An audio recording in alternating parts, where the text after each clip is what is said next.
time we had a small plane go down somewhere in Africa, and we were not able to find it by surveillance. So the director of the CIA heard about a woman in California that was a medium or something. I don't know the title for it. And she gave him the latitude and longitude of the plane's whereabouts. We located the plane where she said it was. And that's the only time that I have ever experienced something that was inexplicable while I was present.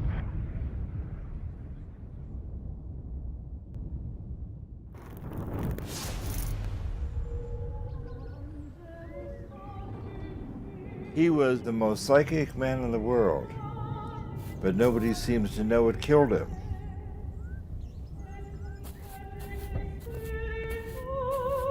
It began with Russell Targ. The physicist in the beret there appeared at my door with a box of documents.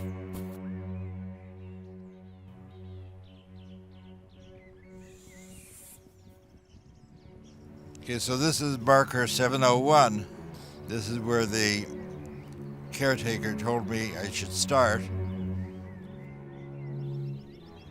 And I'm going to see what this is. This is marker 700. So indeed, Pat's grave is entirely unmarked.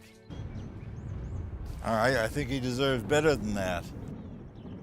This is probably my last opportunity to say goodbye to my good friend Pat.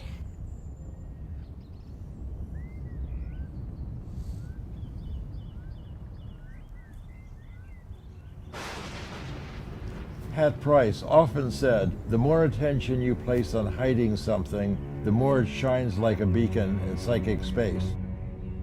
Pat Price died in 1975, and some people believe it was because of his work with remote viewing. Psychic spies, Cold War whimsy, or secret weapon. Some people may have certain psychic powers. This may reassure you, it may alarm you, but in fact, for some years now, the U.S. intelligence community has wagered a modest amount of money on the possibility that such powers do exist. Such powers do exist. But the most enduring experiments have been in the field of remote viewing. We got into it when we discovered that they were in it. We found that many individuals are able to accurately describe what's going on in distant locations, blocked from any kind of ordinary perception. Are you saying that the work you've been doing is classified? I really can't talk about matters of classification, as you can imagine. My name is Russell Targ, and I'm a physicist.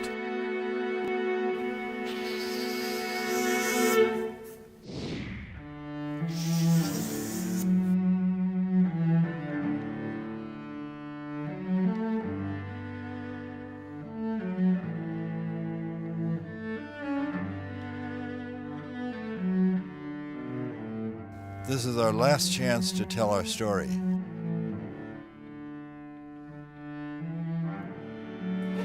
I haven't been on a road trip like this for many years. They always assume that people are immortal. This is the final boarding call for passengers. I hope the people who have seen and used operational material will say, yes, that really happened. Final boarding call for passengers. A huge trove of material was declassified by the CIA. So this is really the first time that the people who were cognizant of secret material can talk about it.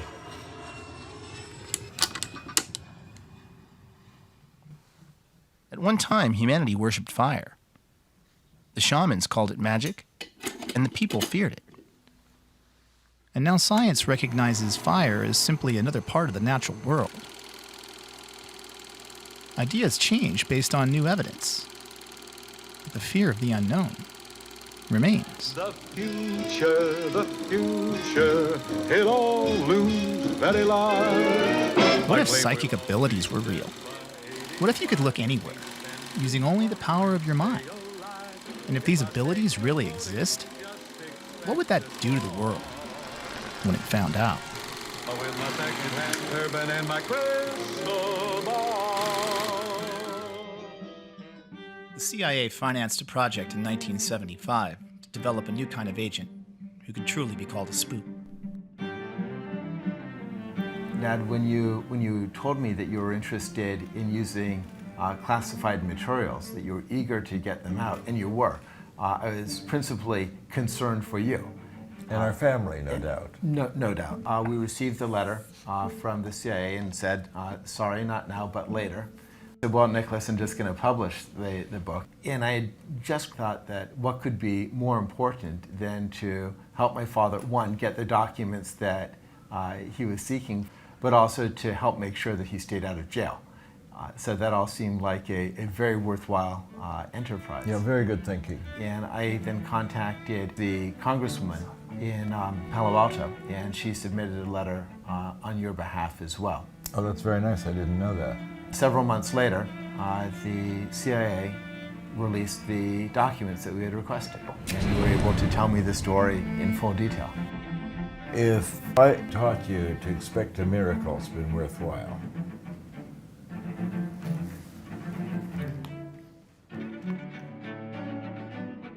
With the floodgates now open, an additional 70,000 documents on remote viewing were declassified.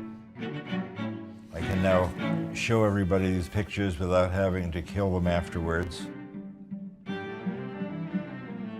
You can actually take out of thin air information about something you have absolutely no access to, just using your mind.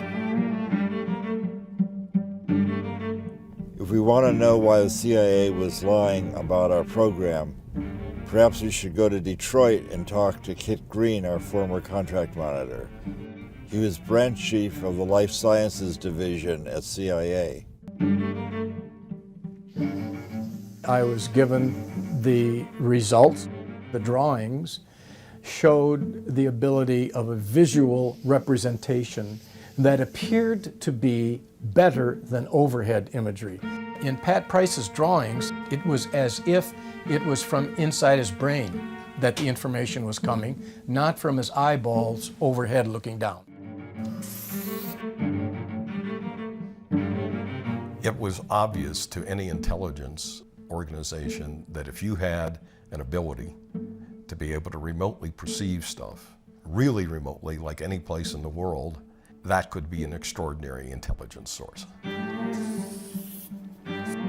The remote viewing program basically ran from the early 70s to the mid-90s. For more than 20 years, the CIA used psychic abilities operationally and in a top secret program for the US government.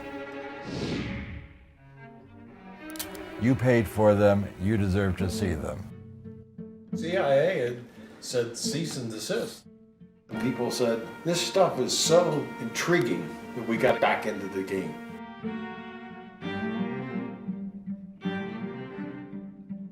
We once found a guy that could see anywhere in the world through his psychic powers. We could show him a picture of any place and he could describe any activity going on there. But he died, and we haven't heard from him since. CIA Director Stansfield Turner, Chicago Tribune, August 1977.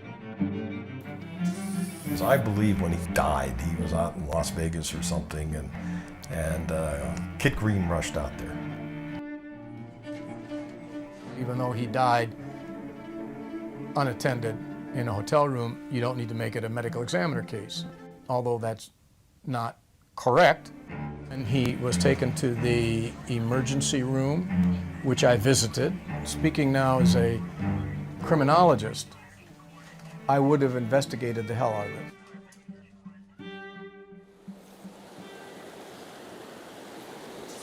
But the water's a little bit murky, so I'm going to change to a bigger fly that they can see better. Oh, there we go. We got one. So what do you do with it after you catch it? Catch and release only. The cutthroats are now pretty endangered, so you can't keep them. Where The red is, it's like his throat's been cut. Yeah.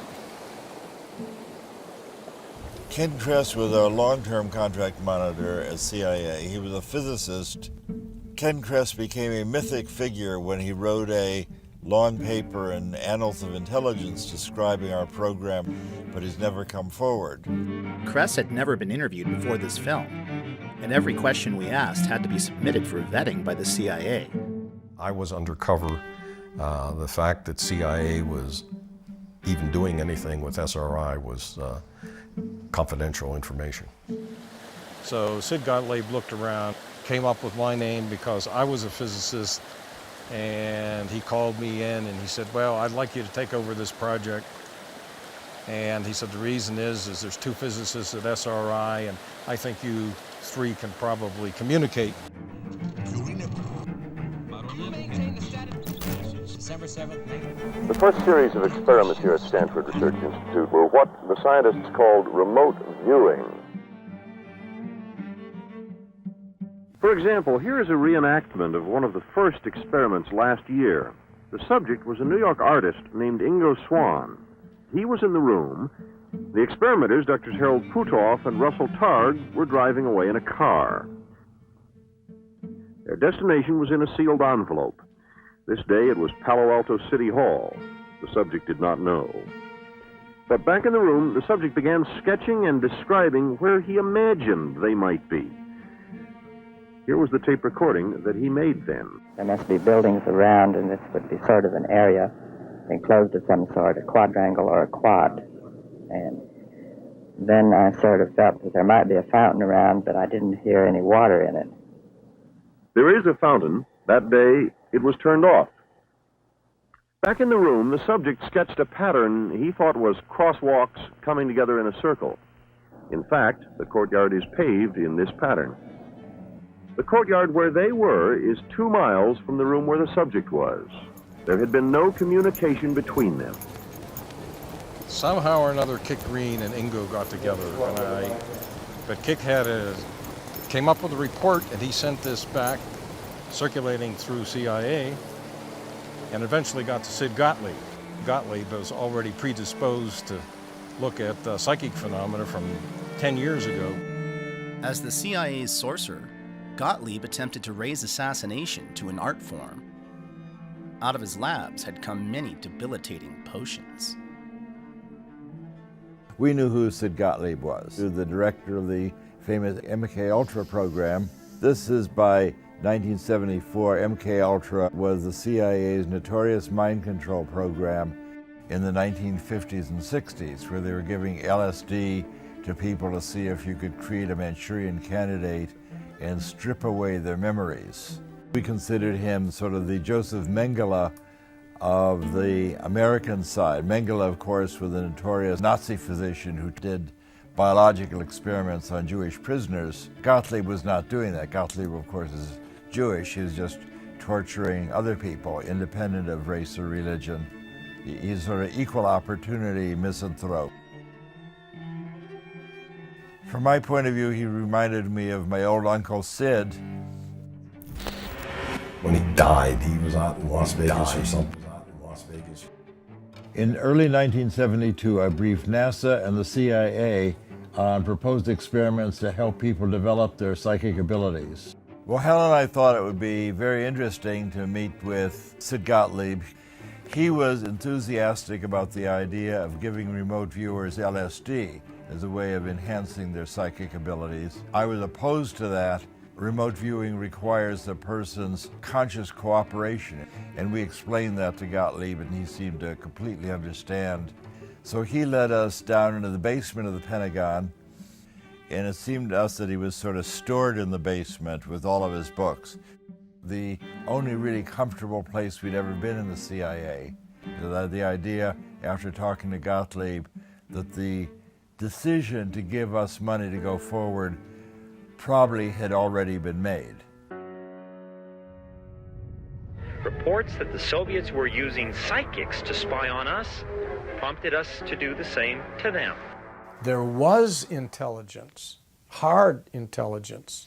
I mean, intelligence that was like really, really good internal program intelligence about what the Soviets were doing in medicine and psychology, that stated that they believed that United States military, United States intelligence officers, and United States scientists would be ripe for recruitment as spies if they were interested in crazy things like psychic research, remote viewing, and parapsychology.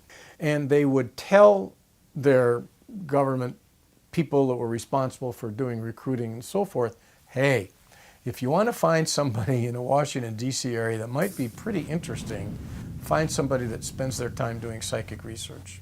They must have been following Russ around constantly then. It's natural for a visually handicapped person like me to be interested in optics, magic, and extrasensory perception. I'm a legally blind motorcycle riding physicist. In 1934, I was born in Chicago. I was a child magician. I used to perform magic tricks at birthday parties and art openings. As a magician, I understand how people can be tricked. That's always made me a better researcher, especially in a field like ESP. I left graduate school at Columbia in 1956, and in 1958, I began working on the earliest development of the laser. I was looking for a way to get into some kind of psychical research and still support my family. Russell was enthusiastic, and Hal was more like what you would expect a theoretician to be. But they both came across as, physicists. I heard that there was going to be a lecture at Stanford University, and there was a young physicist, Hal Puthoff, giving a lecture on psychic discoveries behind the Iron Curtain, American and Russian ESP. And I then went back and talked to my new friend Hal Puthoff and said, I think I got some dough. Let's talk to your management about creating a program. And he said, that would be very nice. You just have to promise that you'll keep a low profile. So that was in June of 1972. And this led to the beginning of our program at SRI to investigate psychic abilities. I look forward to coming to work. Every day had a new miracle. I feel like the child magician finally got a job doing magic. As we were doing these experiments, we began to run into flack from the psychologists at SRI. They said, you've got that crazy ESP experiments going on. That's going to ruin our reputation. We're going to lose our funding. Get rid of those guys. Hal had worked for several years in naval intelligence in Washington, and that may have made him a little more secretive indeed. Yep. I had access to one of the most shielded experiments on the planet. It was a shielded magnetometer that measures weak magnetic fields. Against his better judgment, Hal snuck his very first subject into a forbidden lab at Stanford. The man claimed to be the greatest psychic in the world, and his name was Ingo Swann. Swann claimed that he could move the needle of an unswayable magnetometer, buried under 30 feet of concrete, with a classified design used to sniff out nuclear explosions. It even had superconducting shielding. Its claim to fame was that nothing from the outside could affect it. Not only could Ingo perfectly sketch the design, but the needle moved, and nearly got them kicked out of Stanford for breaking the experiment. And that got the attention of the CIA. I asked the CIA agents, why are you looking me up? He says, well, we couldn't care less about the fact that he perturbed that magnetometer, but the fact that he could look through superconducting shielding and see what was inside, that is really of concern.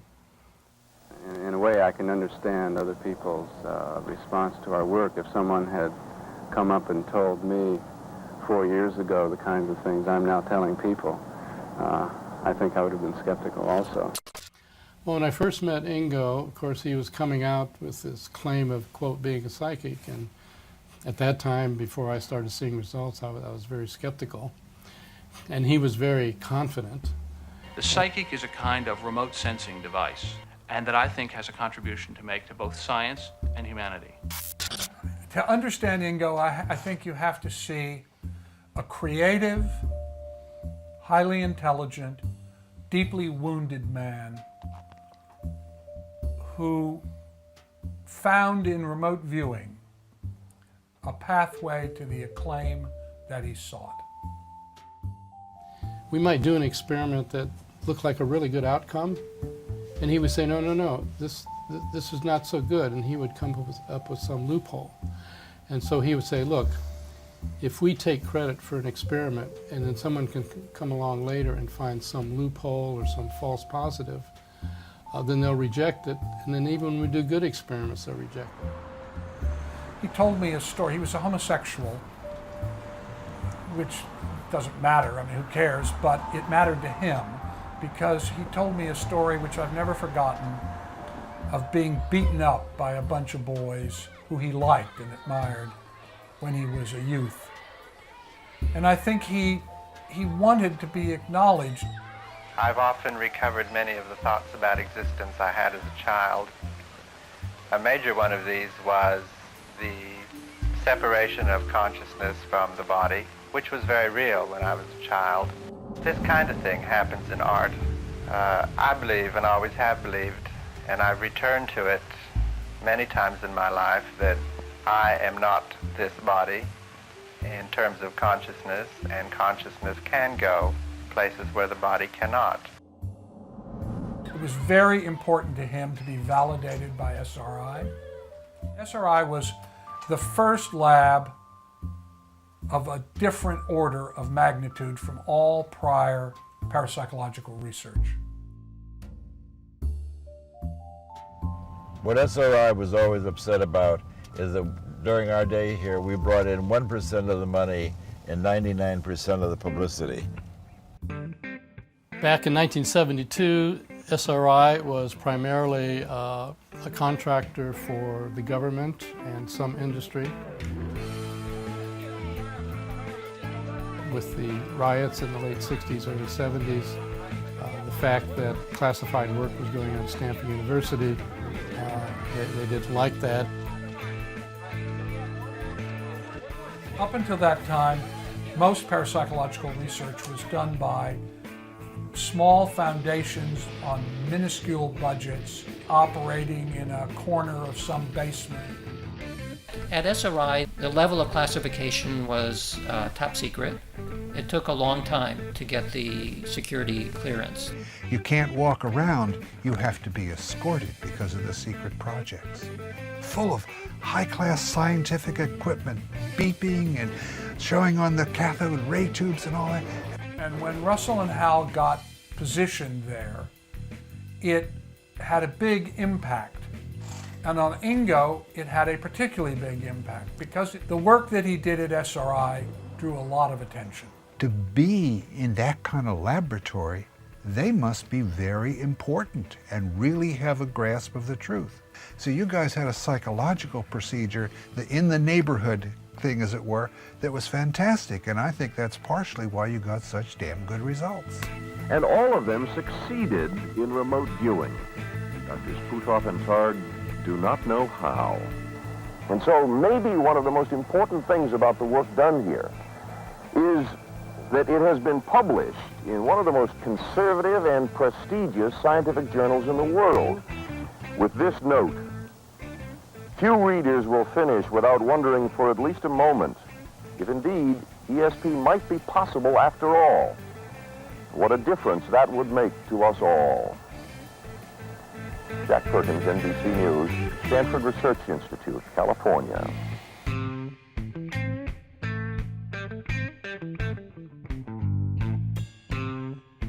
Ingo was really the father of remote viewing in the modern era. Before Ingo, people were describing the picture in the envelope. Square. Good guess, but wrong. He said, if I want to see what's in the envelope, I'll open the envelope. I can focus my attention anywhere on the planet, give me something interesting to look at. And he threatened to quit. And so we asked him, well, you know, what do you mean? What would you like to do? And he says, just send somebody out in the San Francisco Bay Area and I'll describe where they are. Well, it takes a lot of guts to accept a challenge like this.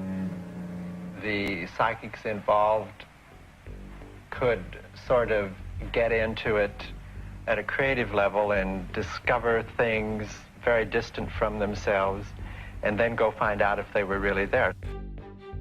Well, we had, by now, 30 analysts, not scientists, in CIA, and maybe 6 or 7 scientists in CIA talking about these initial dozen or so results of these anecdotal situations. We began by speaking of some kind of almost a psychic arms race here. Is there any real application to this? At that time, there were rumors, certainly, that the government was doing something, but nobody actually knew what was going on.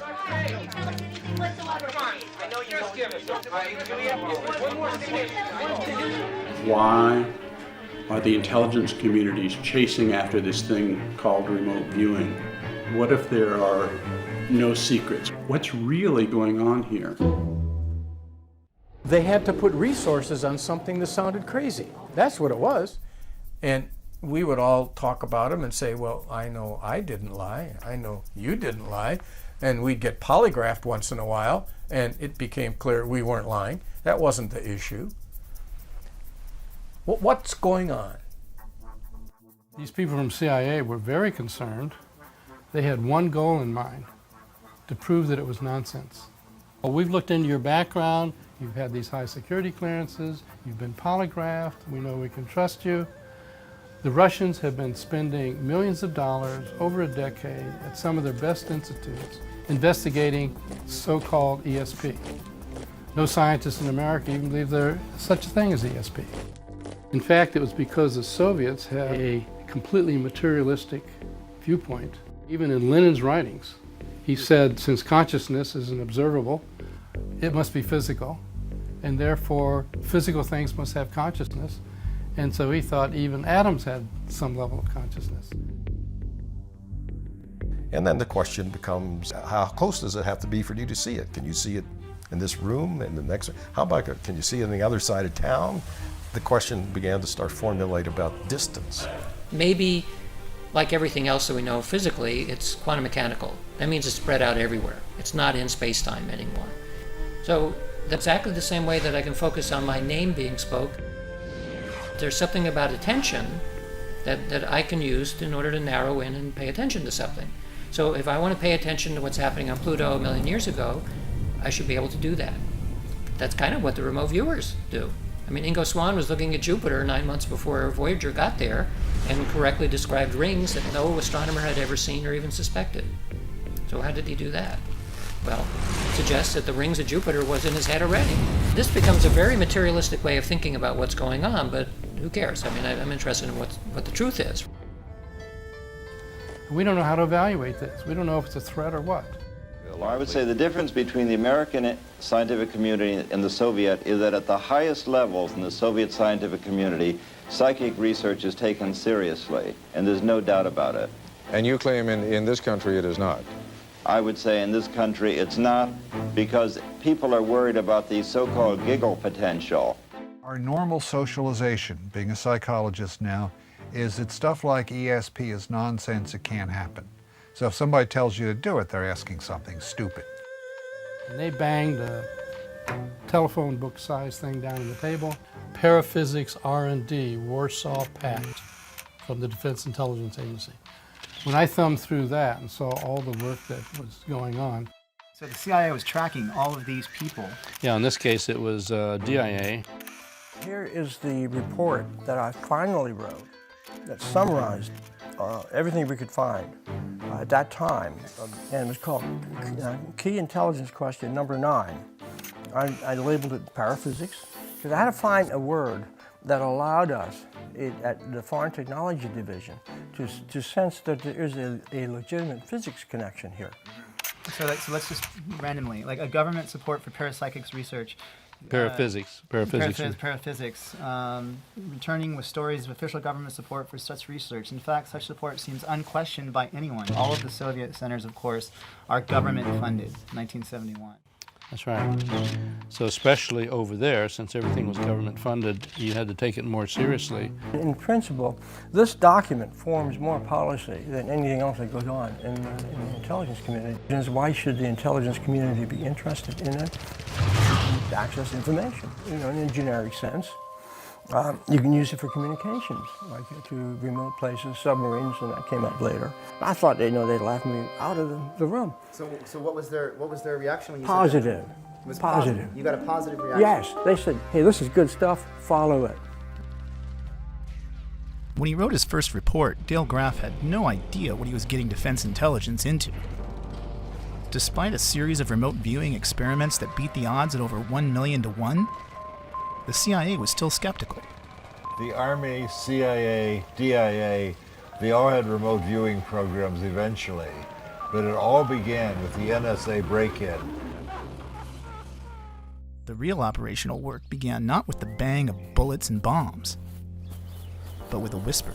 I'm sorry, actually I misdirected you. You were on the right... No, we should be up there. About 2 psychics and 2 laser physicists that broke into the most secret NSA site that ever existed. It was a whisper that would eventually be heard around the world.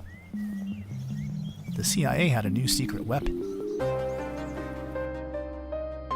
There was a hiatus, and then Sugar Grove came along. And somebody says this cockamamie thing, well, now what we're doing is we're doing remote viewing by coordinates. And I say, what? It was codenamed Scan8. The Scan8 program was started by Ingo Swann, and in that program, where we were using coordinate remote viewing, a viewer described what was located at any geographical coordinate of latitude and longitude, and would then describe what's there. And they tell me what this is. And I say something like, well, you're going to have to prove that to me. And the door opened at the end of the hallway, and a guy walks out. Could you give me some coordinates, just map coordinates of a place that you know? He says, this will do it. He says, I'm positive you don't know anything about what's there. I said, perfect. I took him. And then Kit gave Hal those coordinates that nobody knew about. From Ingo's standpoint, he said this is really a sexy target. It's got all kinds of antennas. Seems like a very hush-hush place, very military, and he drew how things were laid out. The results came back so specific on paper that I was just like, I was kind of nonplussed. It included a diagram, guardhouse, accordion doors that roll up big enough to put a Jeep through, 4 stories below, hallway, cipher lock, and I took it to my colleague Dave, who had given me the coordinates, and I said, here. He said, man, Green, this is nonsense. I said, are you really sure? And he said, man, I gave you the coordinates of the log cabin I just built in West Virginia. So I called up my colleagues and I gave them the results, and I'm sick of it. And just before I hung up, the fellow I was talking to, who I can't name, but whose initials were Russ Targ, said, that's really too bad. It's really too bad. Really too bad.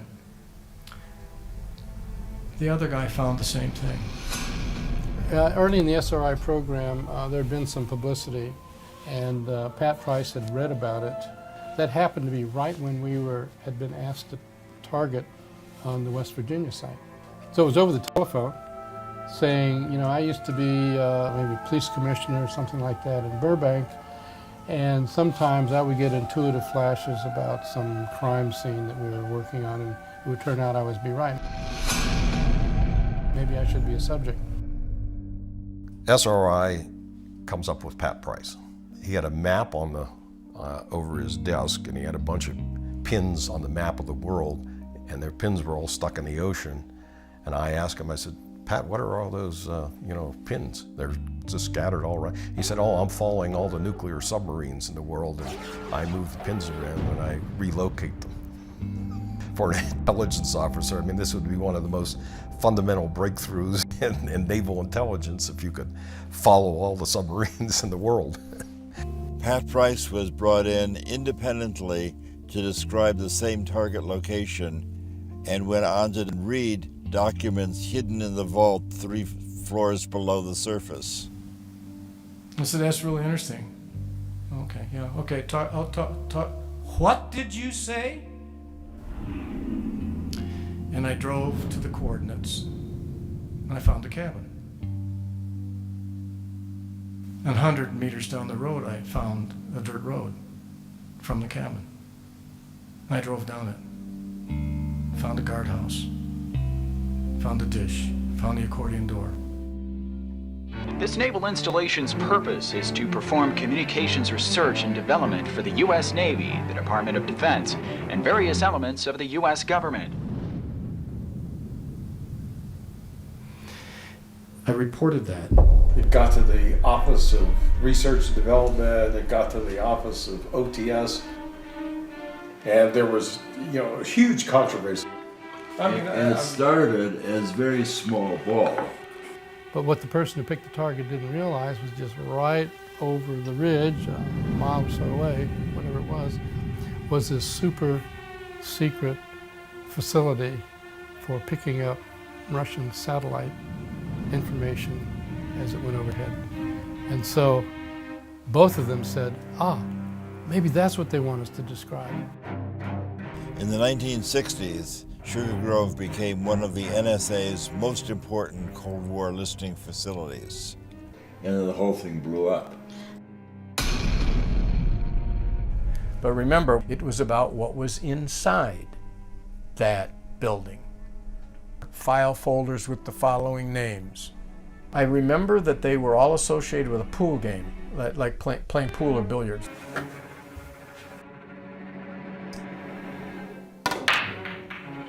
Filing cabinet on the north wall labeled Operation Pool Cue.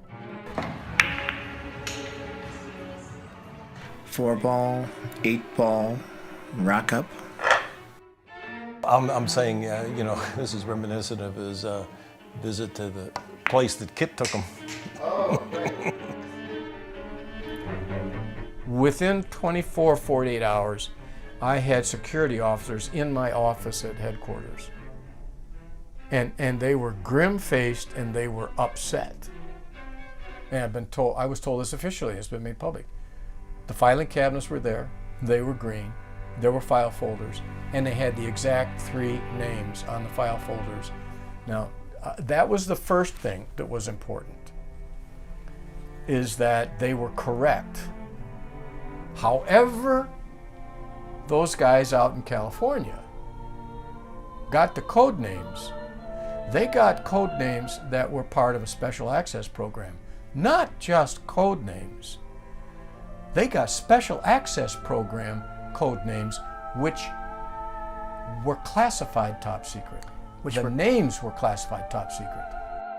We were then descended upon by all the law enforcement of the United States.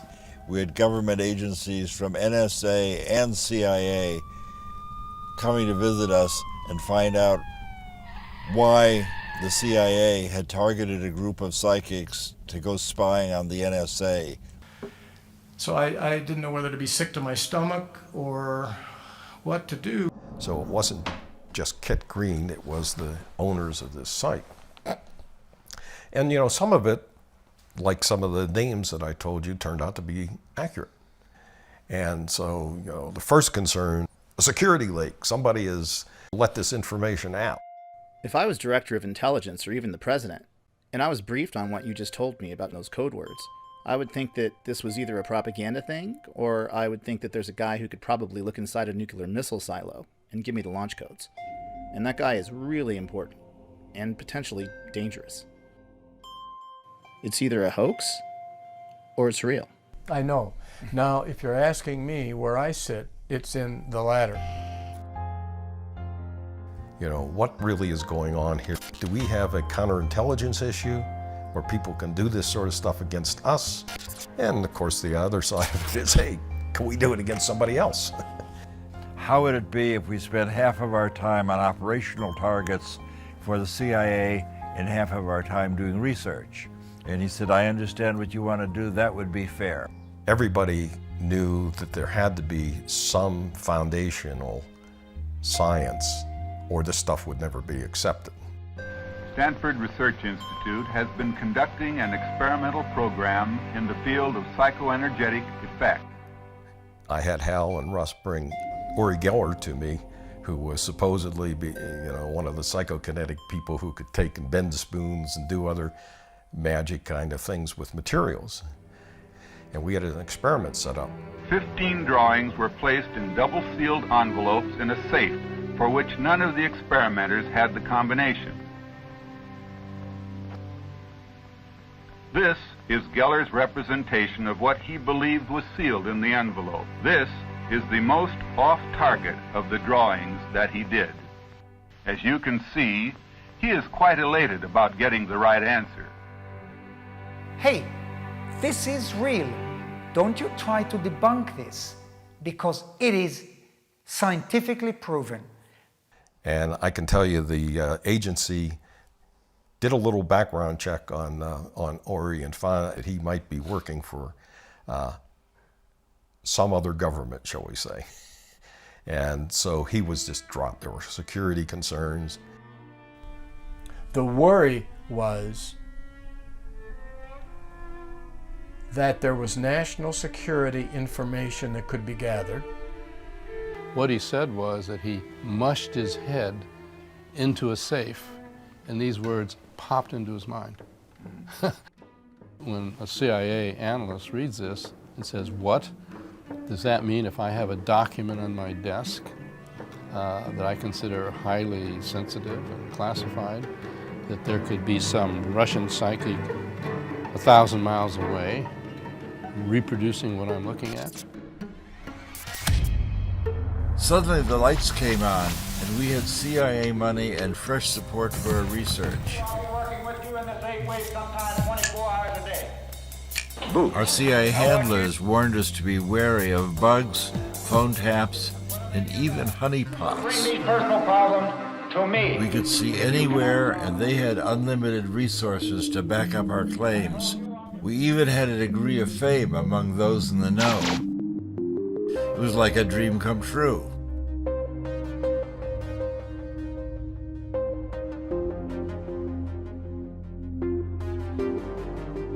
With new funding and assignments from the CIA, it seemed as if Hal and Russell could do no wrong.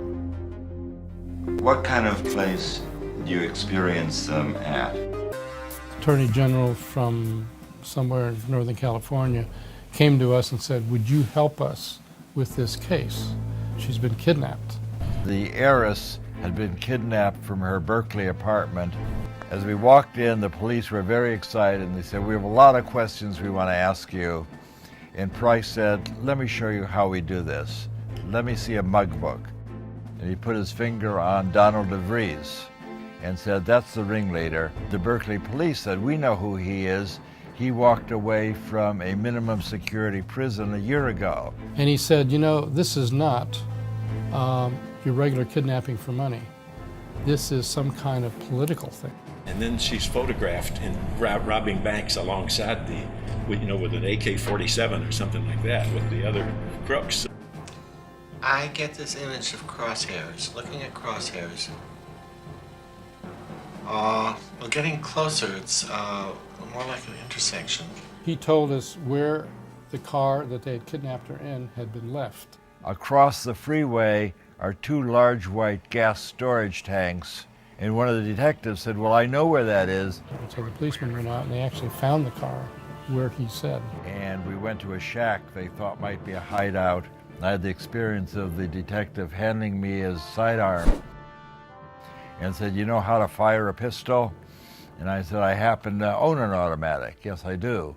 So he didn't realize that he handing Mr. Magoo an automatic so that I could cover his back. And some walking sticks. This was the assignment outside my job description. Continental flavor. We were basically detectives on the case, on the street, boots on the ground, so to speak. Problem was that the Berkeley police did not cooperate with the Alameda Sheriff's Department, the county sheriff, and neither of them were cooperating with the FBI. It was only after the entire thing was resolved we found out that that indeed was the area where she was being kept, and the layout in the apartment was as he described, and in fact she was being kept in the closet. And we got a formal commendation from the Berkeley Police Department. Unfortunately, a lot of people got killed in the meantime. They attracted not only fans in law enforcement. The CIA had gotten hold of Soviet documents in which our names were in there as targets to be tracked and to be turned if possible. That's as I said, well, then we have to take this whole thing very seriously. And I began to feel frightened. This felt like a penetrating into a dangerous area. When he died, he was out in Las Vegas. Medical circumstances would admit to a coronary and would admit to what he said he was suffering from, which was poisoning. Particularly, he said, a food poisoning. Later on, somebody said, well, you know, the KGB did him in. And I said, oh yeah, I've heard these rumors. You know, I have no reason to believe that. This appears to have been a state-sponsored assassination attempt. Statement of the Prime Minister. But now, 8 days on, Theresa May came to the Commons. In her hands, one of the most remarkable statements she's delivered as Prime Minister. It is now clear that Mr. Skripal and his daughter were poisoned with a military-grade nerve agent of a type developed by Russia. This is part of a group of nerve agents known as Novichok. It causes suffocation and heart failure. I said, what do you mean? And he said, well, there was a TV program recently, I mean, this was a decade later, where they were interviewing an ex-KGB agent who had been involved with an assassination squad. And the interviewer had asked him, you know, what do you do? How do you carry out assassination? If we had somebody who was a target, we'd find out what their medical profile was, and then we would do something that would cause that medical condition to go south quickly, and then it'd just be assumed it was a medical event, and that way we would be, you know, wouldn't be found out. And so the interviewer, I'm told, I haven't seen this program yet, I haven't been able to find it. The interviewer said, well, did you ever actually use that approach? And they said, yeah, once on a psychic who worked for the CIA. Our husbands and wives. They really do, for instance, have a Soviet experiment in remote strangulation. Larissa Velenskaya was put in charge of monitoring SRI's ESP work from Moscow. Kamensky was in Moscow and Nikolai was in Leningrad. Kamensky imagined that he tried to strangle Nikolai. Nikolai was unaware at all. He felt that he couldn't breathe. He was on the edge of unconscious state. And suddenly everything disappeared just because Kamensky in Moscow stopped transmit this image. I do solemnly swear on will to the best of my ability preserve, protect, and defend the Constitution of the United States. So help me God. I got frustrated as I realized I may be trapped in our own success. Everything was now a secret.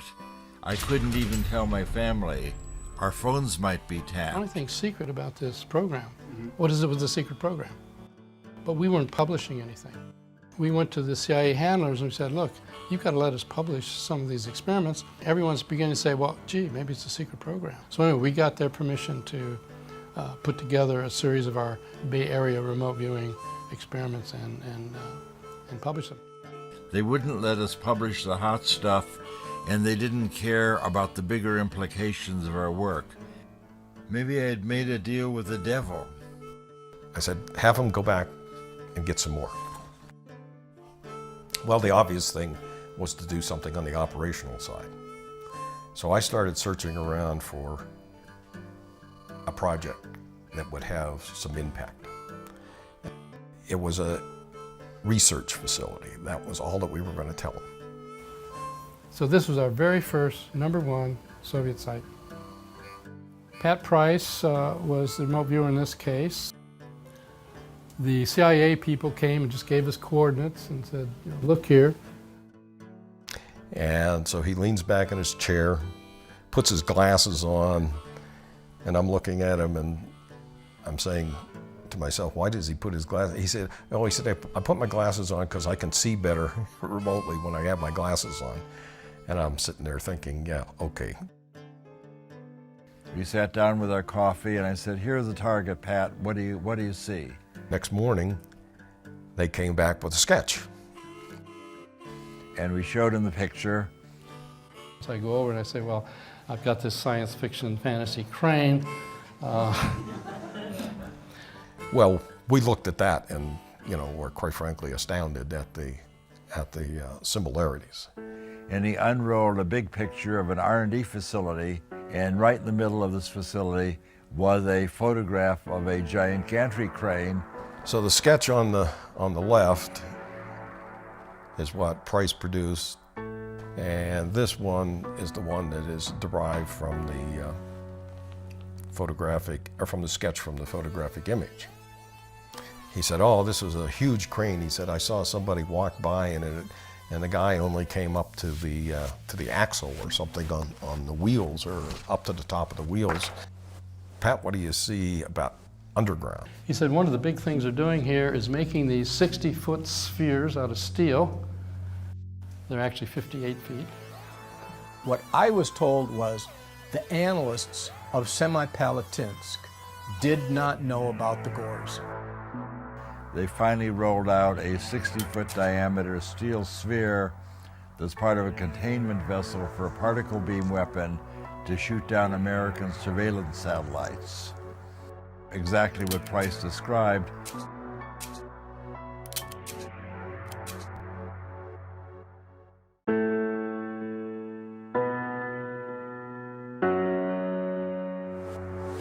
The end game is this big review occurs.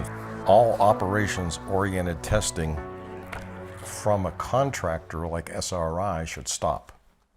So in other words, CIA's decision was because of security concerns, they were going to cut out SRI and work with Pat directly. So they did so.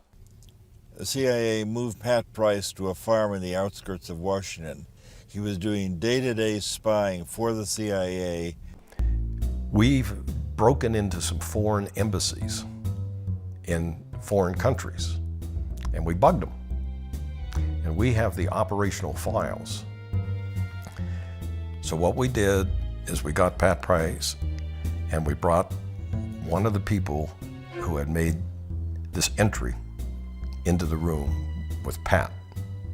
So we gave him a photograph of the outside of the building, but the goal of those operational people was to find the code room of the embassy and basically bug it. So they needed to get in the embassy, find it, place a bug, and get out before the guards opened up the next morning. He supposedly located the physical place in the embassy that was the code room area. So, according to the operations guy, yeah, he found the place and they should use him again. He was inside the code room.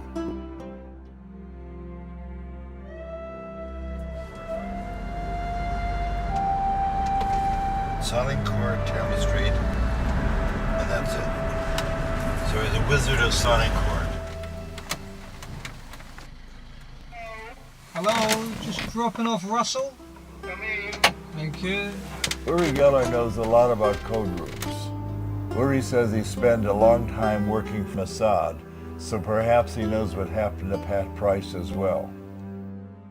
If you can tell me, what was the meeting about? What were you doing in the secret room in the Capitol. Okay, they actually. They must have been briefing somebody. Yes, actually there were 10. There are probably 2 or 3 shielded rooms, different levels, but it's actually in the Capitol dome, the shielded room.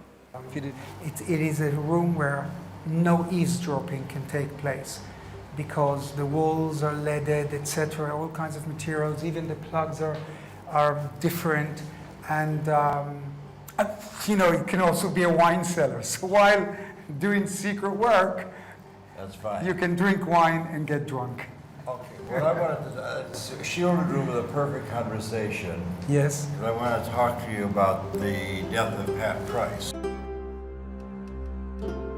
And Pat comes in with his description of an underwater sabotage training facility several kilometers away from the seacoast. And this information was passed on to the Libyan desk.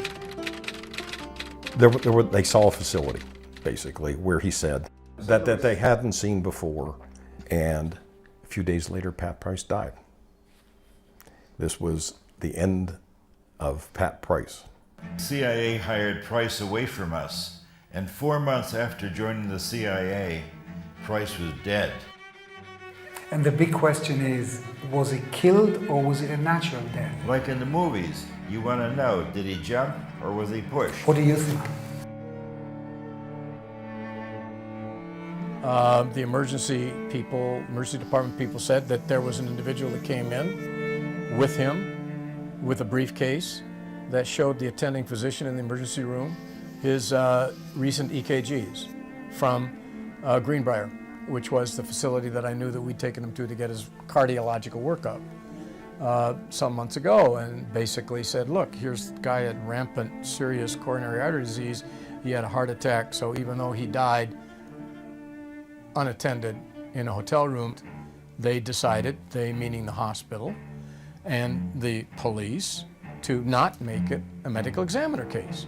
So they didn't do an autopsy, although that's not correct. And the man disappeared with the briefcase, with the notes. They never took any records of it. Body was removed and cremated. And then they called his wife. Yeah, wow.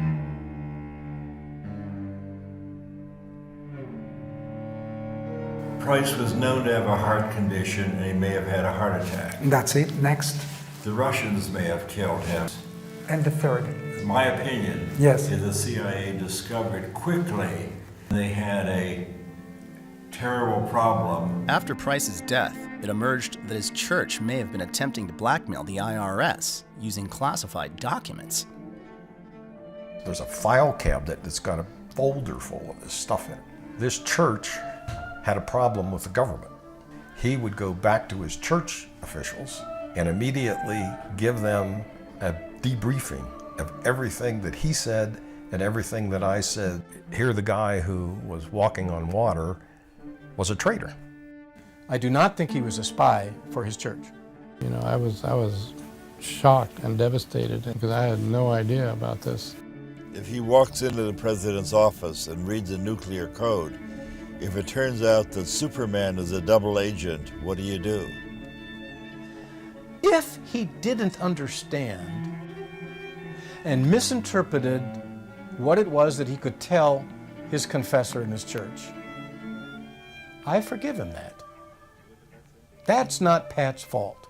Knowing intelligence, knowing what's happening around the world, and having worked for certain,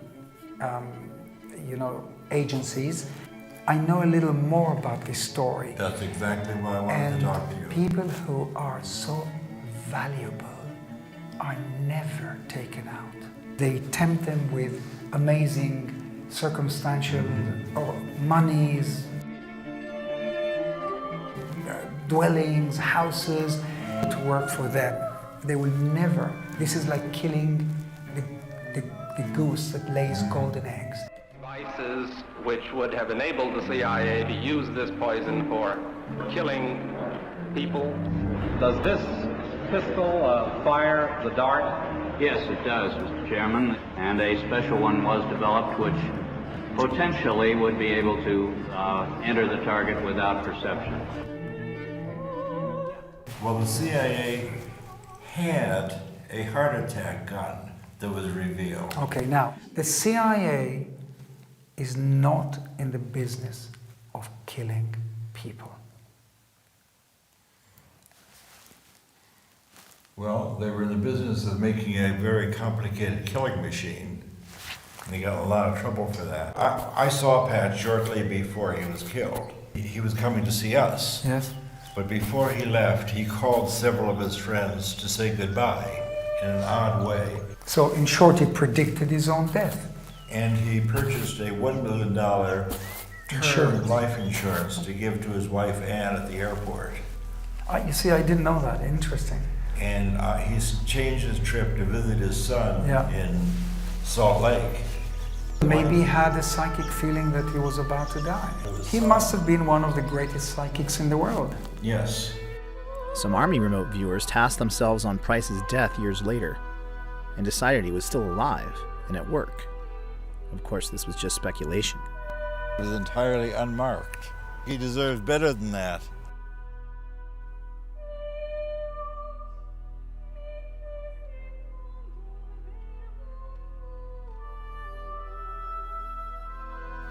Shortly after that, Hal and I were called back to Washington for an investigation. What the CIA had hoped to squash by eliminating SRI's contract would only grow after an Aviation Week article released after Pat's death perfectly matched his description of the gores of Semipalatinsk, something no one else in U.S. intelligence knew. This shook the halls of power and set into motion new fears about Russian psychic spies. The question is, why?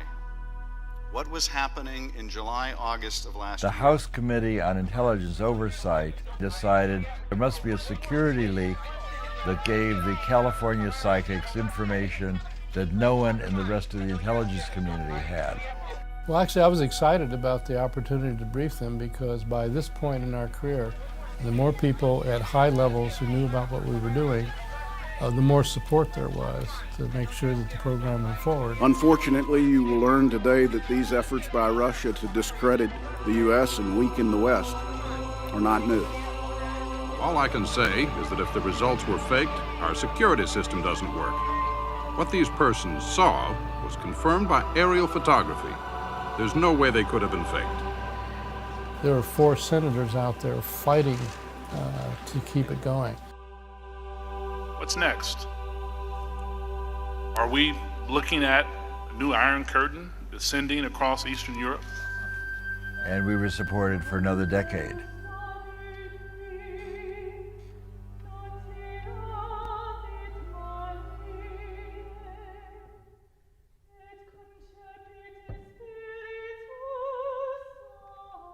One physicist said, there was no point in teaching physics anymore because we'd learned all there was to know. And now we look back and realize that what we thought we knew was the tiniest fragment.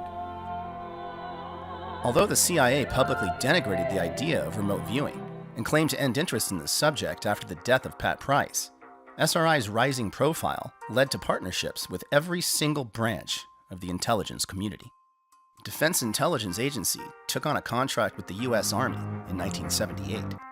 It begins. But this being the Army, it really starts with drill, naturally. Over 3,000 troops in Fort Meade, Maryland, were screened by Army intelligence to find the top 6 that would spearhead the program. That first day in the company. These were grunts, regular guys. Vietnam vets picked because they had a knack for avoiding landmines. And the CIA didn't like it. It caused leaks. The most decorated was Remote Viewer 001, Chief Warrant Officer Joe McMonagle. The Stanford Art Museum was Joe McMonagle's first ever remote viewing. We then did 5 more trials with him. Altogether, we did 36 trials with the 6 Army volunteers. Out of the 36 trials, these officers were able to get 19 first-place matches, where one would expect only 6 by chance. The odds of such an excellent result is better than 1 in a million. Joe got the Legion of Merit. That is a very big deal. It is the second highest non-combatant award that the military gives. He has done more live-to-tape remote viewings than anybody else alive. He lives at the top of the mountain where every great prophet lives. He was the first to speak out when parts of the program were publicly outed in 1995 and subsequently denigrated by the CIA. It may have helped locate American hostages in Iran. There were 2 or 3 others that were held away from the embassy. No one seemed to know exactly where that was, but we were instrumental in helping identify that location. I was paid to do remote viewing by the U.S. Army for 6 straight years. And indeed, he turned out to be one of the most psychic people we ever worked with. You can actually take out of thin air information about something you have absolutely no access to, just using your mind. Remote viewing was first brought to my attention by Skip Atwater. It occurred to me I had been 9 or 10 years doing this counterintelligence work, and I said, Colonel Webb, I brought this book called Mind Reach, and if what they say in this book is true, there's a huge gap in our counterintelligence effort here. I left the book Mind Reach with him, and the next day I came in and he says, you're right. If this is true, what's being said in this book, this is something that we aren't attending to. This might in fact be a threat to the intelligence community. One of our greatest operational successes was when Joe McMoneagle pinpointed and described an enormous Russian submarine in a location where it was totally unexpected. There was a very, very large building. We didn't have enough intelligence by ordinary means to know, well, what is being built inside that building. The building was hundreds of yards from the water. What I decided through remote viewing was that they were probably constructing a new submarine. And the submarine was unique in that it had twin hulls. No, the hulls were actually stuck together this way. So it was a twin-hulled, very wide submarine. It was half again larger than any submarine in existence at the time. It had dozens of new capabilities, and I said they're going to launch in 120 days. And this was all disagreed with by the senior officer from the CIA. He made arrangements to look at the area 114 days later, and they in fact had launched the largest submarine ever built in history. It's called the TK-089, the Typhoon class submarine. The only response we got from that individual was, it was a lucky guess. And that individual was Robert Gates. Did you at any time feel that this was worth the taxpayers' money? Well, all I can say is that in the 20 years or 25 years that I was perhaps in a position to be aware, I don't know of a single instance where it is documented that this kind of activity contributed in any significant way to a policy decision or even to informing policymakers about important information. In October 1983, Secretary of Army John Marsh was briefed by Lieutenant Colonel Busby of INSCOM.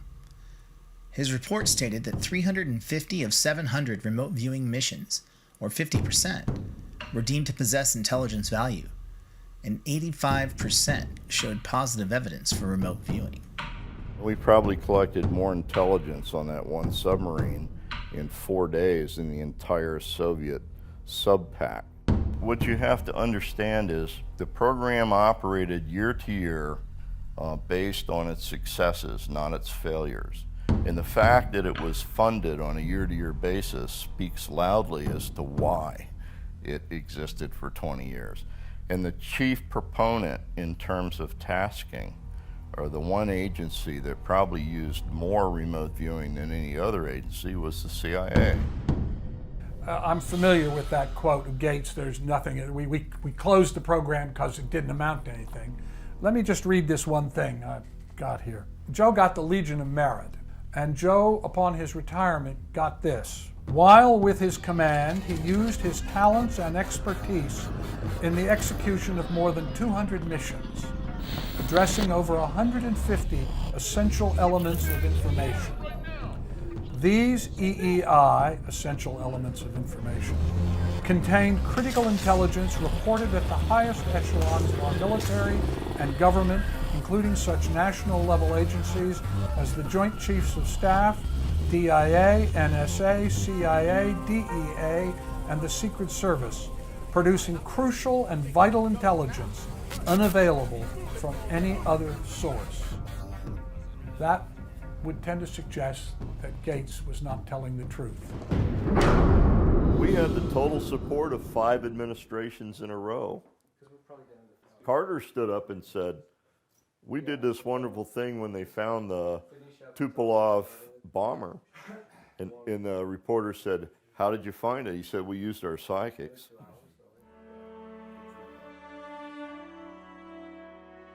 We're on our way to see President Carter and talk with him about our mission to find a downed Russian bomber in Zaire. We helped him pull the Soviet bomber out of the jungle before the Soviets could find it. Let's see if he'll acknowledge that, as he did in his recent autobiography. One time we had a small plane go down somewhere in Africa, and we needed very much to find out where that plane had crashed. And we were not able to find it by surveillance. So the director of the CIA heard about a woman in California that was a medium or something. I don't know the title for. And she gave him the latitude and longitude of the plane's whereabouts. We located the plane where she said it was. Now, that's the only time that I have ever experienced something that was inexplicable while I was president. One evening I'm called into the office. I was working late. I said, we understand that you have some people that can find things. I said, yeah, I have the SRI contract. There are people on staff there. So they said, well, this is really a top secret, burn before reading kind of project. Here's a picture of an airplane that's missing, and how can we get into Africa and get to the airplane before the Soviets get there? It was a defector. He just took the airplane south until he thought it ran out of fuel, and he punched out, and the airplane kept going. But it still had fuel. Now, that's why they couldn't find it. It wasn't there. I said, well, that's because you're looking in the wrong place. Look over here. Because by this time, an entire intelligence community was involved. She drew this. So I took this sketch. This is a sketch. And I handed it to the search team. And so I'm looking at this huge map. And it's 200 miles this way, 200 miles down. So she looks at that map and goes up to the map and says, well, over here, here's where it is. The X, where the pin went into the map. And they sent a helicopter out to investigate the area. And shortly after they landed, a native comes out of the jungle carrying a piece of metal. And it turned out it was from the airplane that crashed and was within about a mile of where it was, where the actual site was. All the information was in the field before the airplane was found. And the CIA did a special check on that to make sure, and so did NSA, to make sure that my story did hold water. The information was there before we knew where it was. The woman who drew the sketch, referenced by Dale and President Carter, was an Air Force officer. She and an SRI remote viewer, also crucial to the case's success, have never come forward. The research out of SRI showed that remote viewing had no predictable scientific limits or even theories to explain it. As the team racked up success after success, higher and higher up the chain of command, the question was asked, how can any of this even be possible? I said, well, we've done this remote viewing experiment and the results are very significant. He said, one of those guys is blind and the other one's crazy. Now, the perfect team for examining psychic abilities. That's what I thought. Oh boy. There's of course no way to deal with people who don't want to know. A storm starts brewing and we get a new director of Office of Research and Development. He could not accept the reality of paranormal activity. He said he knew that this was not real. And a guy in the back of the room jumped up and said, I know what this is. Somebody's taking notes to see which of us are gullible. Well, whoever's taking notes, I want you to know, I'm not buying any of this. And he marched out. A week later, I came back and I said, did you evaluate it? Can you tell me what you thought about it? And he said, no, I didn't evaluate it. And he said, I'm not going to. And I said, what? We're fundamentalists. There may be something to it, but it may be demonic. We don't have anything to do with this. You are working with people who are in league with the devil, and you're part of the Antichrist movement. And I picked up the data and walked out. And deniers who think there is no consciousness beyond our skulls are a powerful force in American society, are anti-science because they do not respect or accept facts. They are people whose worldview is based on faith of a very particular kind and belief in dogma.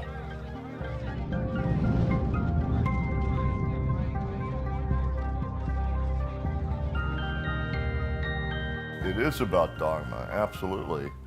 From a religious standpoint all the way down to, I mean, people that are afraid of it, which is half the people on the planet, so damaging. I had a senior senator in camera, in a meeting in camera, stand up and say, "You, sir, are doing the work of the devil, and you will burn in the fires of hell," and walk out. That's a senior lawmaker. And then in the same meeting, when we broke for coffee, I had another senior lawmaker hug me and whisper in my ear, "You're doing God's work, son." Now, which one scares you the worst? I think sci research is important because it's an essential part of reality which science hasn't yet taken note of. Furthermore, there's a lot of misconception around people just assuming without any proof that there's no such thing. It's just a piece of dogma, and science should not be about dogma. How many people say they've witnessed things that do not fit within a materialistic paradigm, and then they're told you're deluded because your experience doesn't conform to our dogma? This is so fundamentally anti-scientific, it's utterly appalling. So once again, this troubled me because I love science and I respect this tremendous evolution of science for the last 400 years. But when people speaking with the authority of science say, for example, that all experiences can only be functions of the brain, and if you have any experiences that cannot be explained within a materialistic paradigm, you're deluded, then this is dehumanizing, arrogant, pompous, and closed-minded, and those terms should never come in the same paragraph of defining and explaining science. When the evidence just gets to be overwhelming and the groundswell here is growing, I would say before too long, if you still insist that the mind is nothing more than an emergent property of the brain, it will be widely recognized you're just ignorant. And the key point about physics is always evolving. Our knowledge of physics is always expanding, and phenomena which people reject as impossible today may not be rejected as impossible tomorrow, because tomorrow we'll have a more extensive theory of physics. Enter this next wonderful reality and the most controversial of the people. And it shocked me that they found anything to object to. This is a hardcore scientist. Well, I'm very happy to be here. My name is Russell Targ, and I'm a physicist, and it's my great pleasure to tell you about the remarkable work we did at Stanford Research Institute investigating psychic ability.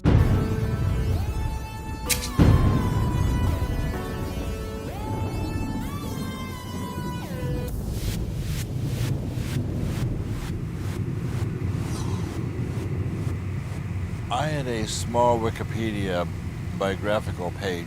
This described that I was born in Chicago, went to Columbia, worked with Hal Puthoff on the pseudoscience called remote viewing. So we had a chance for fish and chips and a cup of tea. We must be in England finally.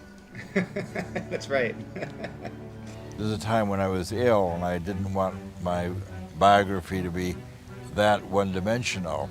So I wrote in that I had been a pioneer in the development of the laser and published many, many papers in lasers.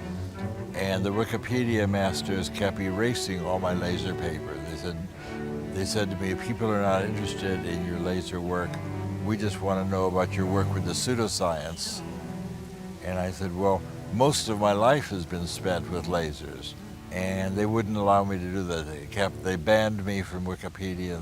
And finally, I got the help of Brian Josephson, and it was only through Josephson's intercession that I got to bring my biography up to speed. Do you think that consciousness is built into quantum theory? This, of course, is extremely heretical, but fortunately I not only got tenure, but I've retired, so I don't need to worry about being a heretic. Sorry, I'm not with you exactly. Sorry. Anyway, what are these taking your picture? Yes. You're being interviewed, are you? Or? Well, I was, yes. Fun? I was, yes. You were? Yeah. Okay. Anyway, well, what's it to do with? I mean... it's doing some research work. What? Research work, yeah. Research stuff? Yes. Okay. So you're okay. able finally to tell the complete truth. Well, actually, people would probably not contemplate getting rid of a Nobel Prize winner, so I had more or less had freedom in what I could do. Funding was a different matter. They actually told certain people, we'll fund you if you work with anybody other than Josephson. But will you tell these fools I'm not crazy? Make them listen to me before it's too late! By and large, the critics who've been interested enough in our work to come to our laboratory, we have asked them to take part in experiments and experience remote viewing themselves, which is often very accurate indeed. One of the biggest skeptics was Undersecretary of Defense Walter Leberge, who kept hearing leaks about the mad scientists of Menlo Park. So he decided to pay a visit in his Air Force helicopter, landing on the SRI campus lawn and causing quite the dust-up to Hal and Russ's low profile. Although he thought it ridiculous, Leberge allowed himself to become a subject, and despite no prior psychic experience, he correctly and in great detail imagined where his attaché was hiding. He then became one of the team's biggest supporters, along with other senators, congressmen, and generals who dropped in on the lab and got similar results. It was becoming apparent that this was a common ability, but how could they show that when it was all secret?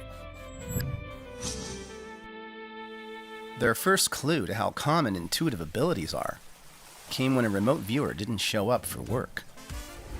So I had a chance to go to San Jose, Costa Rica, center of a mountainous country. And then each day, a remote viewer back in Menlo Park, California, would describe where I am. Well, on a particular day, I had a chance to do a trick. I got an airplane, I flew out, and I landed at an island that belonged to Colombia. It also turned out that on that day, the remote viewer didn't show up. So Russell decided, well, okay, I'll do the remote viewing. What can I do? So Russell's trying to suppress this data, but it just keeps coming in. He says, okay, well, I guess I'm wrong. I mean, I no reason to be in an airport. And not only that, I see ocean at the end of the runway. And I know there's, ocean is miles away in San Jose, Costa Rica. Well, in fact, that's exactly where I was because I'd taken this little side trip. Did you actually take that picture, or is that a standard picture? Somebody else took the picture who, when we had this data, they went out and took it from the same angle. Showing that even a scientist can do good remote viewing. This led to a request from their CIA handlers to bring in someone with absolutely no psychic ability to get a baseline against their best. That didn't work out so well. She was statistically the best results they ever had, even better than the infamous Pat Price. We were asked to bring in somebody who was willing to be a control person for the program. And I chose to work with Hella Hamid, who's an old friend of the family. She promised me she had never done ESP experiments before, and she would be very happy to be part of our program. This is a remote viewing experiment with Russ Targ and Hella Hamid. Today is Friday, October 11th, 1974. It's 20 minutes to 4 in the afternoon. Russ Targ and Hella Hamid are in the first floor laboratory at SRI. Hal has left SRI. He will select a randomly chosen destination. I was looking up at this structure that must be 3-4 stories high. a weird zigzag going horizontally like a series of mountains, sort of peaks on top of each other. Can be just shapes. The side of the structure seems to be open to the sky too. Squares within squares within squares, going downward like into a trough. It's definitely some kind of a conduit. This is just where Hal Puthoff was standing at the time of Hella Hamed's very first remote viewing. Perhaps the most dangerous secret of all, the one that Russell Targ has worked his whole life to release, is that anybody can be psychic. And we have a target now that requires a drawing or a description. So I'd like you to quiet your mind and make a little sketch of the surprising images that show up in your awareness. You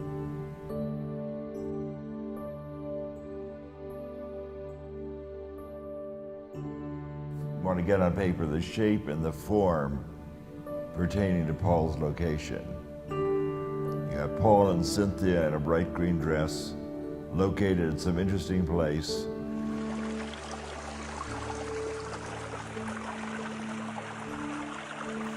Do we have any falling water in the audience?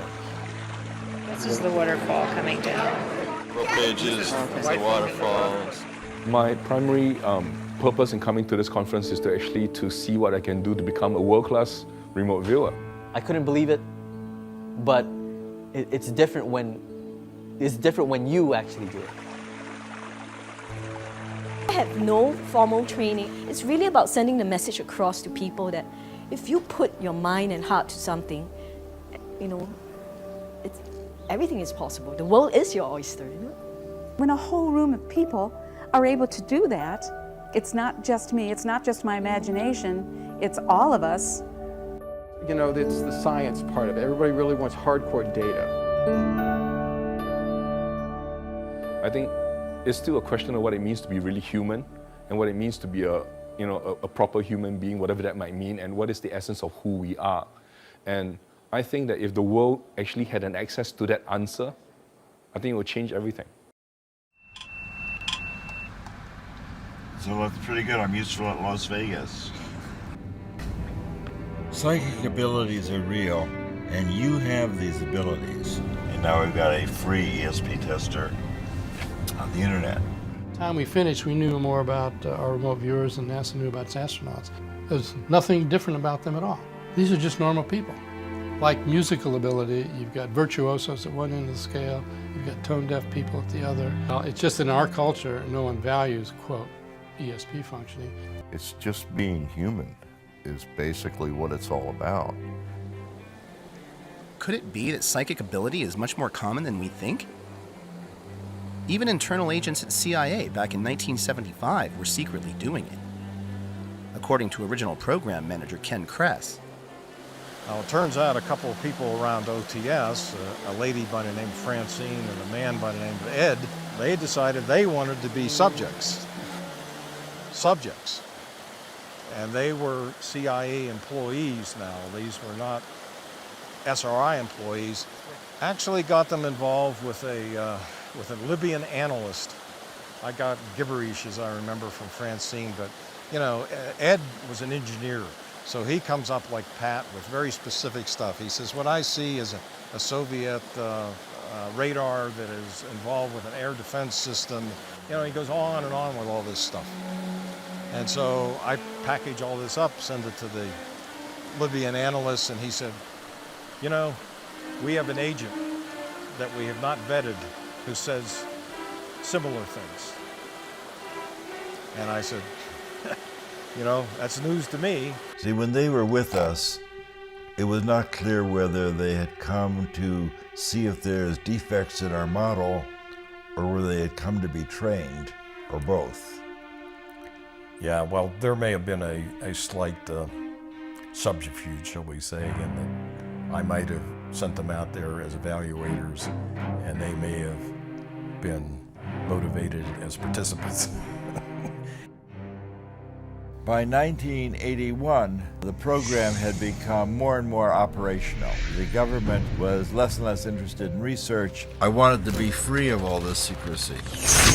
Which, from a scientific standpoint, was not so good. But on the other hand, of course, from the funding standpoint, can't complain. And I brought that to our contracting officer, and he said, Russ, you know we're not doing research anymore. And I said, well, we look at this, we think about what we're doing. He said, I'm not paid to think, I'm paid to find out what DIA wants you to do and then see that you do it.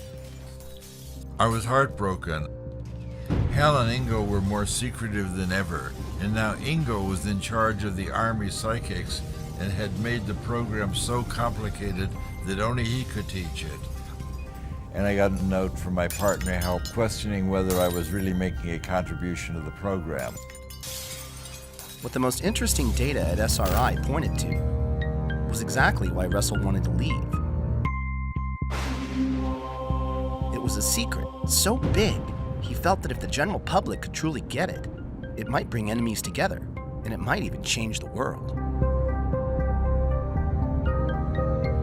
Russell was kind of the idea man, was always kind of pushing the bad scientist type of thing, where he actually looked the part to some degree.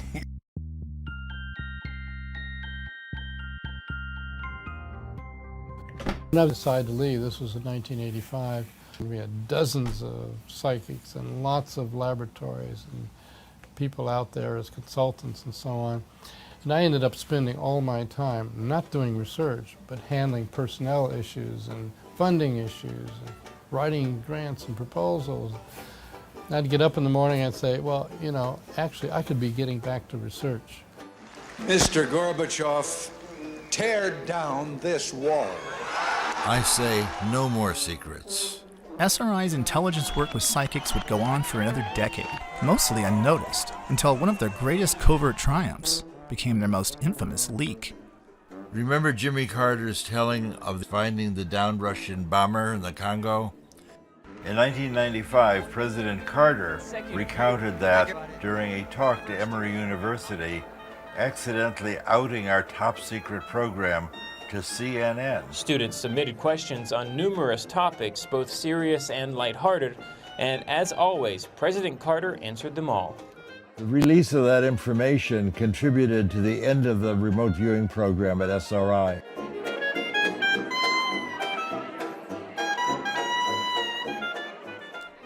After Russell and Hal left the program, it continued under Ed May, but eventually it confronted the giggle factor. So I would ask the intelligence community to watch what we do for the next few years. And the CIA had publicly derided the Army-run program, and in the end, they were asked to take it on again. It's a pretty low priority for the intelligence community, and it's better done on the outside. Instead, they commissioned a third-party report to, quote, see if it had been valuable to operational intelligence. And that's our report for tonight. So, what do all these stories add up to? Well, the two experts commissioned by the CIA report disagree. First, there's psychologist Ray Hyman from the University of Oregon. My considered judgment, if someone pushed me hard right now, I have to say the odds are 99 to 1 that there's nothing to remote viewing. I think remote viewing has been demonstrated over the 20 years of work that's been sponsored by the government. Ed May was very upset at the way the AIR report was done. He was very upset that they did not look at the operational remote viewing and that they did not allow us to talk to the operational remote viewers. I think he was quite disappointed that they narrowed the focus so much so that really it might have been a predetermined conclusion that they wanted to kill the program. I think that anybody who says we haven't proven it yet hasn't really looked at the data. I think, frankly, people don't want to look at the data. They have their worldviews. They don't want those worldviews rocked. I think anybody who looks at it with a real open mind would be convinced. I became 100% certain that it was real acquisition of information. I became 100% certain that it had potentially real intelligence significance. And I became 100% certain that it never would. Why? What I thought were the issues that would make this a useful tool were both ignored, denied, and in addition later dropped, which is screening of subjects, to find the superstars. You're tested carefully to find your special talents. For your own satisfaction. Using the tools that I thought we had identified, which were politically not correct then to use, and which are politically impossible to use today. There you go. Well, you're here. Really arrived. You can loosen up a bit now. You would have a latent ability that maybe a lot of humans have, that you'd be able to tease out of some people with some sort of training program or something, and you'd end up with what ended up.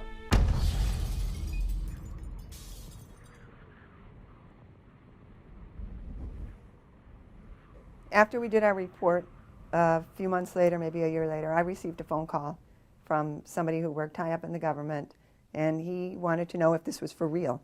And I said, I stand by what I wrote in the report. And he said, well, I'm going to see if I can get access to the operational work. He called me back and he said he got access to it, none of the boxes had been opened.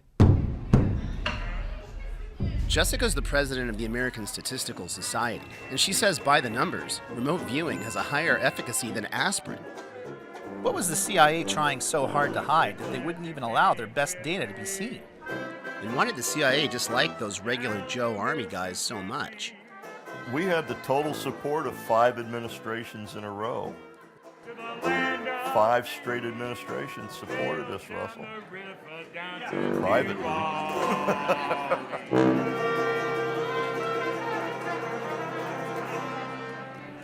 So a very illuminating trip. You never know who your friends are. Since I was told by the DCI the project is over, that was it. It was over. Ken was removed as CIA program manager shortly before Pat Price's death, and he assumes that CIA involvement ended with Price.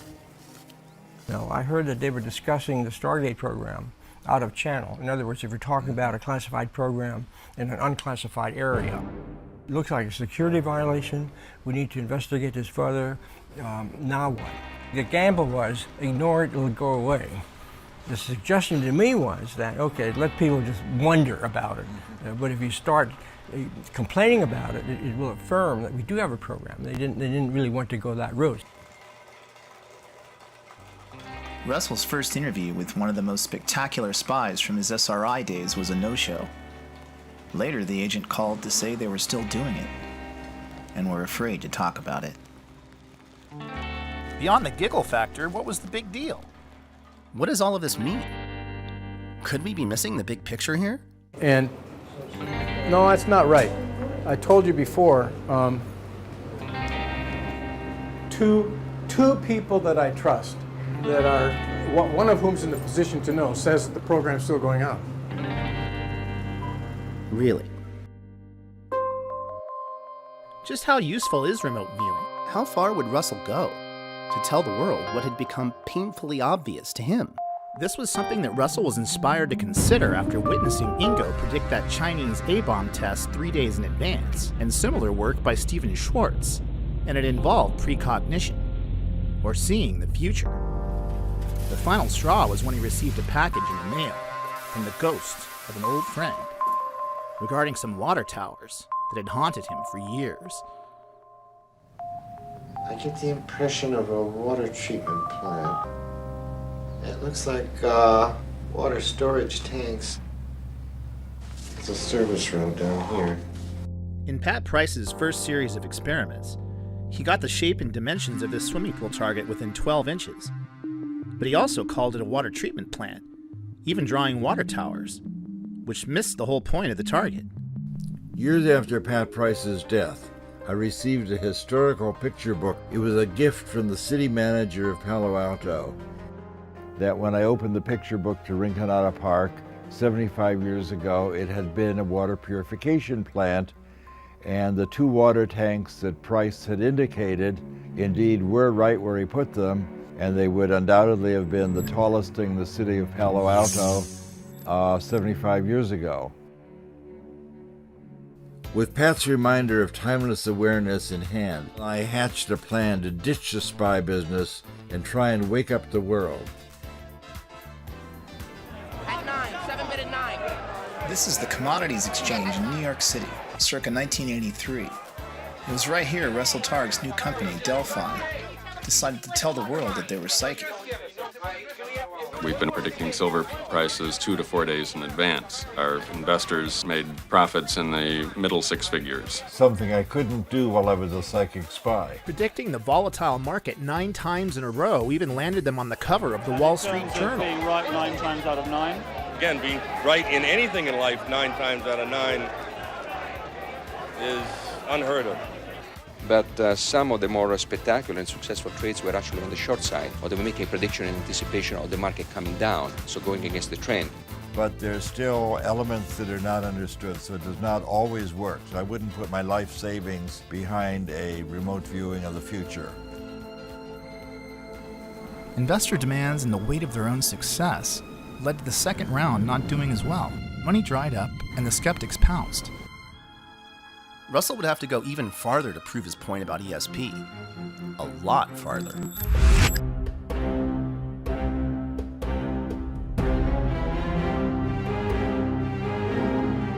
When they first invited me to come, and their letter to me said, please come to the Soviet Union so we can exchange propaganda. I didn't have a big concern about that. I trusted Russell. He went through the process of asking permission. I assumed that. I'm actually quite confident of that, because had he not done so, he would be in jail.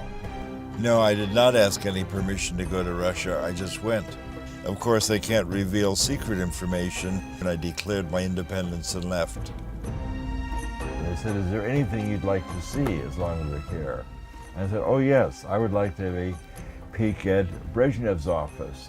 I would just like to see where he sits. We were once targeted to describe Premier Brezhnev's office in the Kremlin with Hella Hamid. Who was the control person initially. That's right. And indeed, it's just as she described it, this odd red leather door held in place by upholstery tack, the huge desk on the right, window on the left, and a door in the wall behind the desk. If we did not go downstairs into the computer room. When we were talking to the Soviet Academy of Sciences, for example, a physicist got up and said, it seems that if a experienced viewer can focus his or her attention anywhere on the planet, then it's not possible to hide anything anymore. Isn't that true? And the Russians in the audience were quite shocked with that. I could hear the teacups rattling.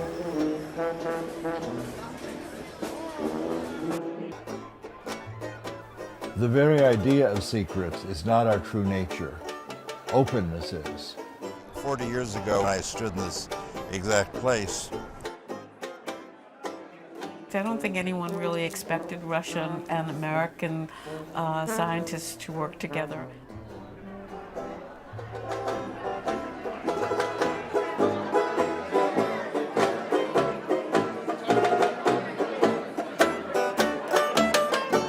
In 1987, and I started teaching remote viewing in Russia, and no one in Russia knew about this on that moment.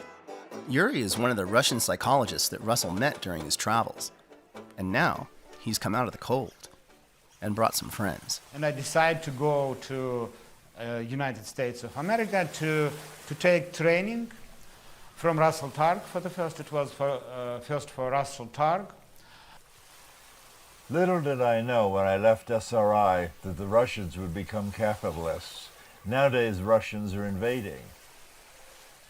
Having watched the end of the Soviet Union as a cadet at West Point and then fast forwarding to today, I'm a little bit lost. Now, Russian people are very enthusiastic about remote viewing. Да, в России я преподаю дистанционное видение, и у меня компания, мы делаем прогнозы и предсказания на спортивные события. На сегодняшний день точность предсказаний в районе 75-80%. В России за эту точность очень хорошо платят.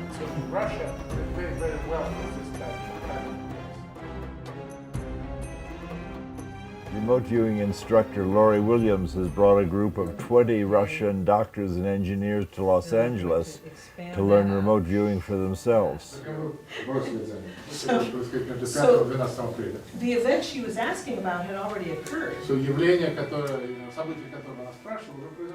subconscious job. I got a phone call from a man that with a strong Russian accent, and he was asking me if I would be willing to teach remote viewing to Russians. We are not remote viewing yet. And so when he called and said, why don't we do something in Los Angeles, then it just sort of grew from there. We started planning this about a year ago, this class in Los Angeles. So. We're going to do a quick review. Благодаря тем инструментам, которые мы здесь получаем. Okay, so the students all received individual targets, so no one's viewing someone else's target, they've all got their own. And we've actually been working on these targets for 4 days. By viewing something repeatedly, it creates a memory path to the target, makes it easier to view. It's a bot. So most likely it's a person. He did some research in the cosmos of the universe. Something with space. Something involving space in the universe? Humans have been asking these deep questions about the nature of their reality, and these are just using the tools of our society to ask these deep questions in a different way. The ancients did too, and they're with what they had available to them. The scientific model has to change continuously to accommodate our knowledge, and if we're learning more, then we have to fit that into our bigger picture of understanding reality. And here's a sketch. Что-то транспорт. Да, это скетч. А потом пришло, как будто это Луна. No, then I thought that it's moon. Then he thought it was the moon? This is a very kinesthetic day today. They're going to be using their hands, creating 3D models of the target using Sculpey clay, modeling clay. They're going to be... Еще один объект, сделанный человеком. There's какие-то лапы. He got about it. It looks like a spider. It has little what spider has? Legs. Clicks, yeah. Я его назвал Армстронг. He called him Armstrong. He said that's Neil Armstrong. Is that it? That's all? Okay, you ready for your feedback? Okay, hold on to your seats, folks, because this was the Apollo 11 trip to the moon. Да, это Apollo 11. Полет на Луну. Apollo 11 trip to the moon with Neil Armstrong.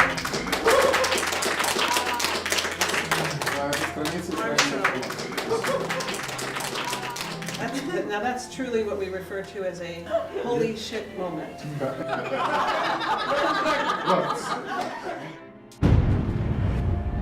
Well, fundamentally, we're talking about interpreting what we see. And I think all of us, for centuries, and certainly all the astronauts that have been off the planet and look back at Earth, we kind of call it the big picture effect of seeing things in a new perspective, seeing Earth in the perspective of being in the heavens, and that we're just a small part of this huge universe that we're in.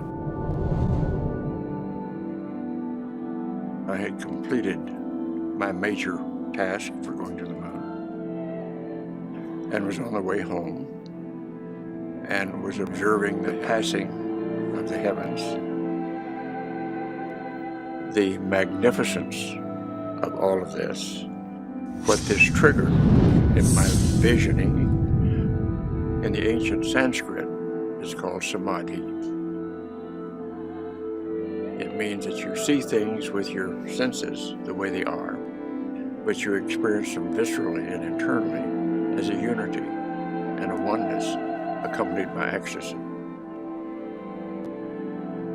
We are stardust, and we're all one in that sense.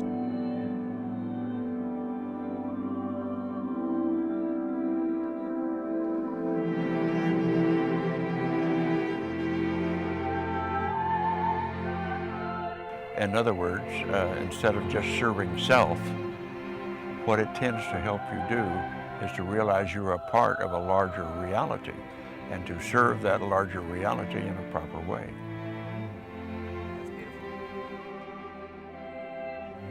So I'm not so sure it was all about collecting intelligence and how well we did. The evolution of consciousness itself is expanding. Consciousness itself can evolve, and I believe that's probably towards what I call empathy.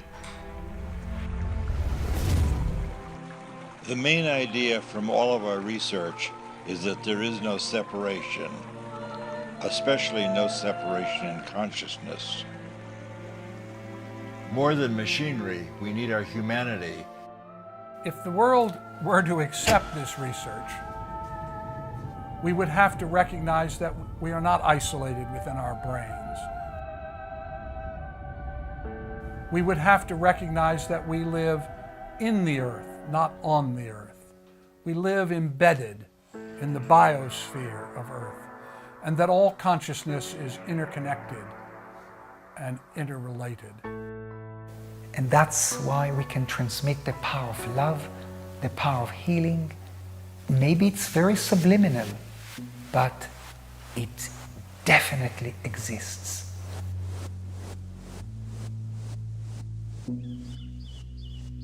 I came across this and said, you know, there's a lot of people who think you're nuts, but you know, hang on, and maybe you're not. We should always be open to our imagination, because once in a while, some of the imaginations will come true. So I think it's time to close up and move on.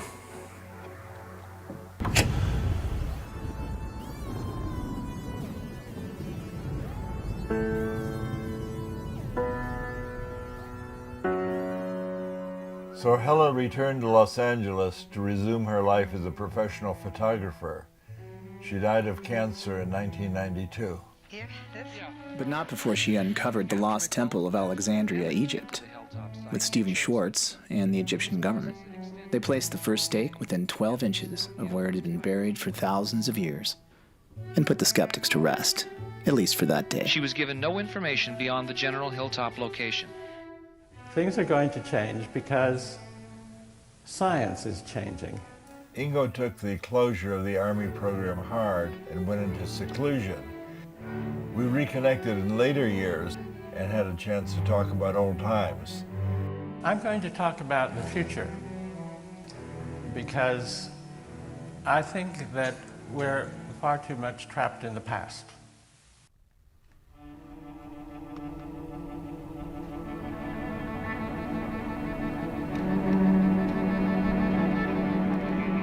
And Sam got very talented cellists who had not remote viewed.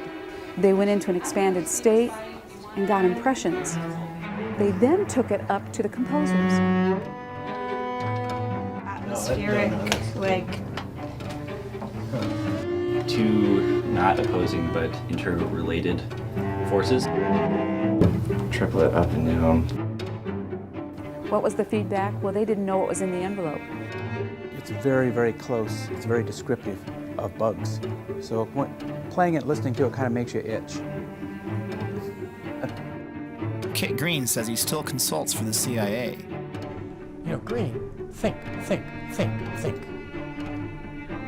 And I have. I've thought about it for many years. I'll give you the answer. The most precious secrets are hidden in plain sight. That's a stupid expression, but you know what? It happens sometimes to be true.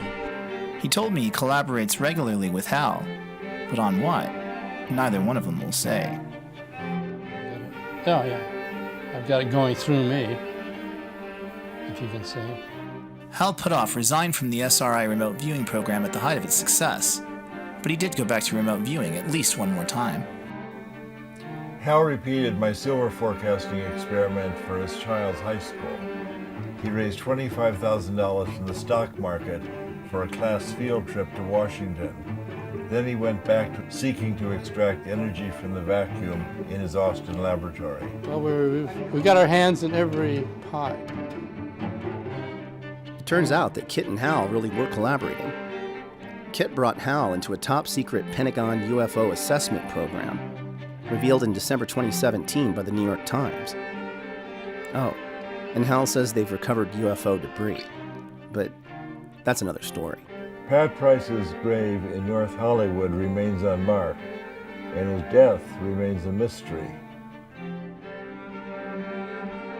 And as for Russell Targ, he continues to tell his story, showing people just like you and me all around the world that we're all psychic. At the end of the film, they say, no animals were harmed in the making of this film. So I'd like to ask you, is it fair to say that no physics were harmed in the making of this film? Physics isn't, but physicists might be.